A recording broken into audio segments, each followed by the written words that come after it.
Hello. आज हम discuss करेंगे the female reproductive system. The female reproductive system, right. Females में के रिप्रोडक्टिव सिस्टम में जो मेजर पार्ट होता है, this is called the ovary. A female has two ovaries. Female के पास दो ओवरीज होती हैं, एक राइट हैंड साइड में और एक लेफ्ट हैंड साइड में। ओवरी का दो फंक्शन है। First, ovary produces the female gamete और egg. Egg production, female usually हर मंथ एक एग प्रोड्यूस कर सकती हैं। And second, it produces the female sex hormone, जिनको हम बोलते हैं oestrogen and progesterone. Female sex hormones, the female sex hormones are called oestrogen and progesterone. Oestrogen and progesterone ये फीमेल सेकेंडरी सेक्सुअल कैरेक्टरिस्टिक्स को develop करने में मदद करती हैं।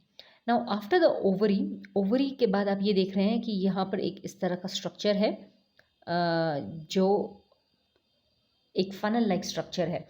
इस फनल लाइक स्ट्रक्चर को हम फेलोपियन ट्यूब कहते हैं और we can also call it the oviduct. इसको ओविडक्ट या फेलोपियन ट्यूब कहा जा सकता है। इस फेलोपियन ट्यूब के तीन हिस्से होते हैं। ये जो आपको बैलून लाइक स्ट्रक्चर दिख रहा है, इसको ज़्यादातर हम एम्प्यूला कहते हैं। We call it the ampulla. और इसमें जो ये फिंगर लाइक स्ट्रक्चर्स आपको नज़र आ रही हैं, इसको हम फिम्ब्री कहते हैं, राइट। सो एम्प्यूला के बाद जो ये अगला जंक्शन है, इसको हम कहते हैं isthmus. So ampulla, isthmus, these are the parts of the fallopian tube. तो जब एग रिलीज होता है, एग यहाँ से ये फिंगर लाइक प्रोजेक्शन यानी कि फिम्ब्री कलेक्ट करते हैं and it moves on to the ampulla. ये एम्प्यूला में मूव करता है और एम्प्यूला में मूव करने के बाद ये एग यहाँ पर बिटवीन द एम्प्यूलरी इस्थमिक जंक्शन में ट्रैवल करता है, travels in the एम्प्यूलरी isthmic junction. और ज़्यादातर एग स्पर्म की यहाँ पे वेट करता है। The sperm will enter into this part which is known as a vagina. Sperm vagina में enter करता है और vagina से sperm travel करता है to the fallopian tube और fallopian tube में sperm एग को फर्टिलाइज करता है और फर्टिलाइजेशन यहाँ होती है in the fallopian tube. This is very important कि फेलोपियन ट्यूब में फर्टिलाइजेशन होती है। फर्टिलाइजेशन होने के बाद बनता है हमारा जाइगोट।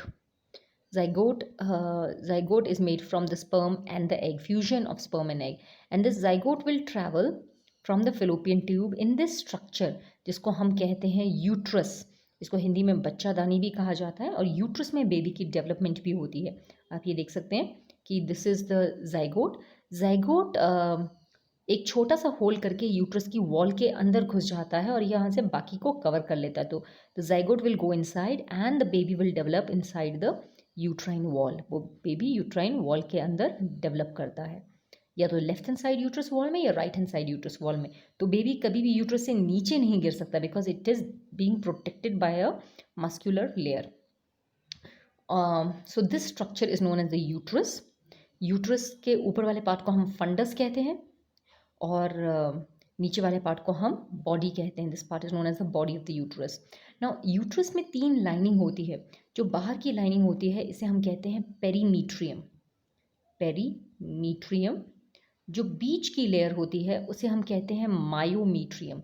मायोमीट्रियम यूजुअली मसल से बनी होती है और जब बेबी रेडी हो जाता है और बेबी को यहाँ से बाहर निकालना होता है through the uterus and through the vagina, तो उसके लिए ये मसल्स, मायोमीट्रियम की मसल्स पुश करती हैं, ये रिलैक्स और कॉन्ट्रैक्ट करती हैं ताकि बेबी को यहाँ से धक्का देकर बाहर निकल जाए। This happens during the labour pen.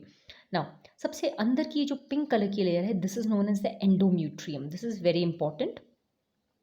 Endometrium एक सॉफ्ट कुशन जैसा एरिया होता है जो आने वाले जाइगोट के लिए बनता है ताकि जाइगोट को एक सॉफ्ट कुशन मिल सके। It can find a soft cushion.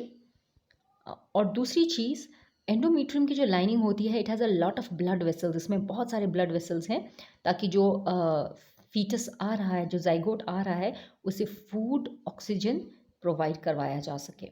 So it has a lot of blood vessel. That is why endometrium is very important.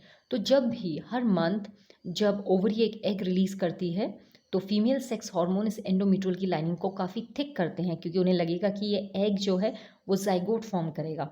और बिकॉज फर्टिलाइजेशन हर महीने नहीं होती है या तब होती है व्हेन जाइगोट इज़ फर्टिलाइज्ड तो since fertilisation does take place all the time, तो ये एंडोमेट्रियल लाइनिंग ब्रेक होकर यहाँ से टूटकर विजाइना के थ्रू बाहर आ जाती है।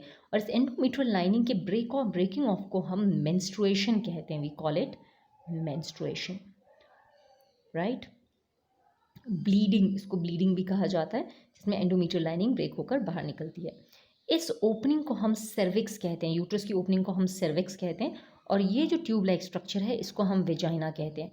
Vagina is also known as the birth canal, क्योंकि जब बेबी निकलता है तो वेजाइना के थ्रू निकलता है, therefore it is known as the birth canal. Secondly, vagina में स्पर्म्स की एंट्री भी होती है, and the sperms enter here, entry of sperms take place in vagina, right. So this is the female reproductive system. आज के लिए इतना ही करते हैं। Have a nice day.